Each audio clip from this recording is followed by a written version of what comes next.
Jika tidak tidur 3 hari 3 malam, dapat menerima $100.000. Apakah kamu akan mengikuti percobaan ini? Kedengarannya sangat gampang. Tetapi jika tertidur dalam 3 hari itu, dan tidak bangun dalam waktu 60 detik, jantung akan berhenti berdetak selamanya. Percobaan yang beresiko tinggi begini. Mahasiswi yang bernama Jenny ini, tanpa berpikir langsung menandatangani setuju. Profesor meletakkan microchips di lehernya. Ternyata di saat manusia sadar akan mengeluarkan sebuah zat yang bernama krantonin. Zat ini dapat mengobati kematian otak. Jadi harganya sangat mahal. Jam tangan yang terhubung dengan microchips ini akan menampilkan zat krantonin yang didapatkan. Jika sampai 100, akan dibayar 100.000. Beginilah percobaan tidak tidur dimulai. Malam pertama, Jenny belajar sampai jam 2 subuh. Ini tidak masalah baginya, yang sering bergadang untuk belajar. Dilihatnya, krantonin sudah meningkat sampai 40. Keesokan hari spiritualnya sama sekali tidak terpengaruh. Di saat ini datang seorang pria, bertanya padanya apakah mengikuti percobaan tidak tidur. Jenny sangat panik.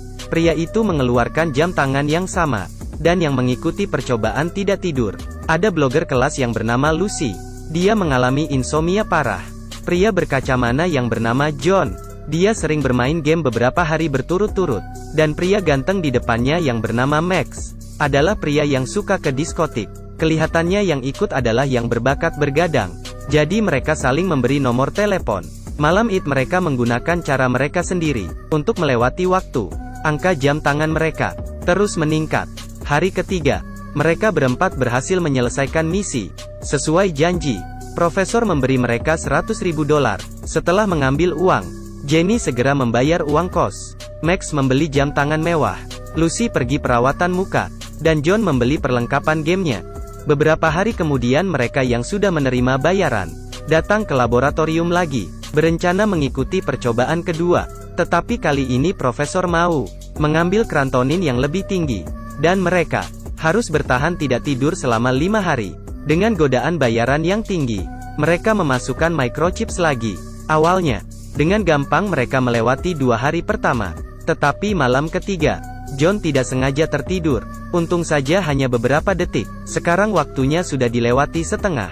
Tetapi zat krantonin hanya didapati sampai 32%. Dan yang paling menakutkan adalah, mereka sudah mulai muncul ilusi. Mahasiswi ini sudah tidak tidur selama 3 hari berturut-turut. Karena jika dia tidur akan meninggal. Tetapi jika tidak tidur selama 5 hari, akan mendapat bayaran $500.000. Namanya Jenny. Dengan 3 teman lainnya mengikuti percobaan tidak tidur. Hari ini adalah hari keempat percobaan. Jenny sedang mengambil kelas anatomi. Tiba-tiba, dia melihat bahwa mayat itu bergerak. Dan Max yang sedang bermain basket. Padahal lawannya memarahinya. Tetapi dia tidak mendengarkannya. Ternyata mereka sudah muncul halusinasi. Setelah pulang sekolah, mereka yang berjalan bagaikan zombie ketemu di kantin. Di saat ini Jenny melihat krantonin yang didapati Max lebih tinggi dari yang lain. Ternyata Max suka bermain basket. Kelihatannya harus tetap berolahraga agar krantonin meningkat dengan cepat. Jadi mereka menerima undangan dari John untuk bermain di kolam renang rumahnya, minum minuman dingin dan makan lemon, dengan berbagai cara agar tetap sadar. Tetapi tidak lama kemudian, mereka pun capek. Di saat ini Max mengeluarkan zat bergairah yang dicurinya dari laboratorium. Tapi obat ini memiliki risiko stroke. Tetapi jika tidak sengaja tertidur, microchips di leher akan merosot, mengakibatkan jantung berhenti berdetak. Nanti akan meninggal. Dengan bantuan obat, mereka terus bersenang-senang. Dan zat krantonin yang mereka dapatkan juga dengan cepat meningkat. Di saat ini, Lucy mendengar ada suara dirinya sendiri dari kamar sebelah. Saat buka pintu banyak halaman internet yang memutar vlognya. Dan di dinding tertempel fotonya yang difoto tanpa sepengetahuannya. Ternyata John diam-diam menyukai Lucy, dan tidak berani menyatakan cinta. Jadi tiap hari mengikutinya. Setelah Lucy tahu langsung pingsan. Jam tangannya mulai hitung mundur. Jika melewati 1 menit, dia takkan sadar kembali. Untung saja mereka semua dokter. Setelah penyelamatan, Lucy akhirnya sadar. Di detik terakhir, hari kelima, akhirnya misi selesai. Tanpa diduga profesor berharap mereka mengikuti percobaan ketiga. Tetapi Lucy yang sudah merasakan bahaya, langsung menolak. Mereka pun tidur beberapa hari untuk kembali normal. Hari itu tiba-tiba gedung sekolah dikelilingi banyak orang. Seorang murid diangkat keluar, dan di tangannya, memakai jam tangan percobaan itu. Jenny langsung merasa takut, tetapi di saat ini neneknya sakit stroke, perlu operasi. Dia sama sekali tidak memiliki uang. Di saat ini adiknya dari tas, mengeluarkan sekantong uang. Jenny merasa buruk, ternyata adiknya juga mengikuti percobaan itu.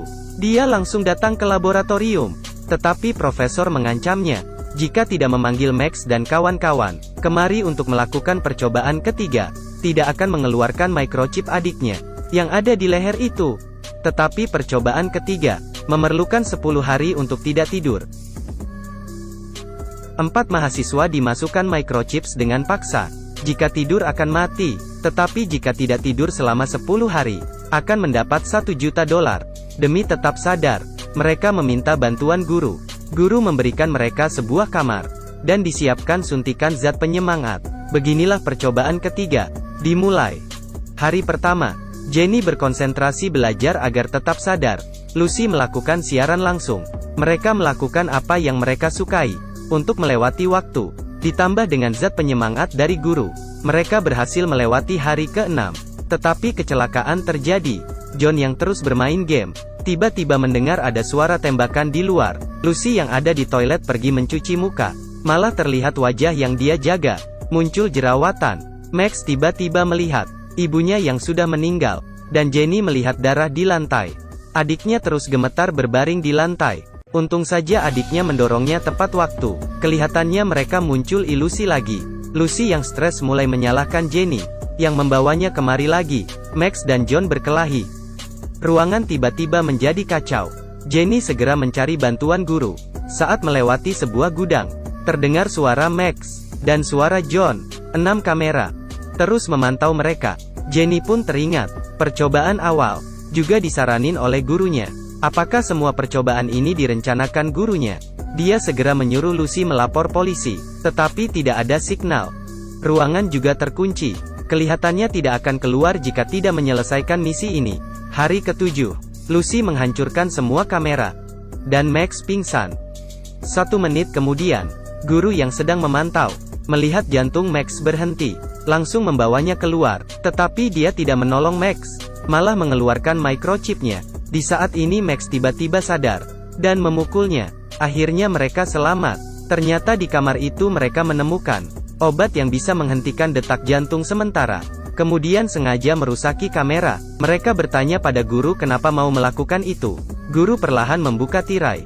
Bertahun-tahun yang lalu, suaminya mempelajari insomnia, tidak tidur selama 10 hari. Kemudian muncul ilusi dan melompat dari gedung.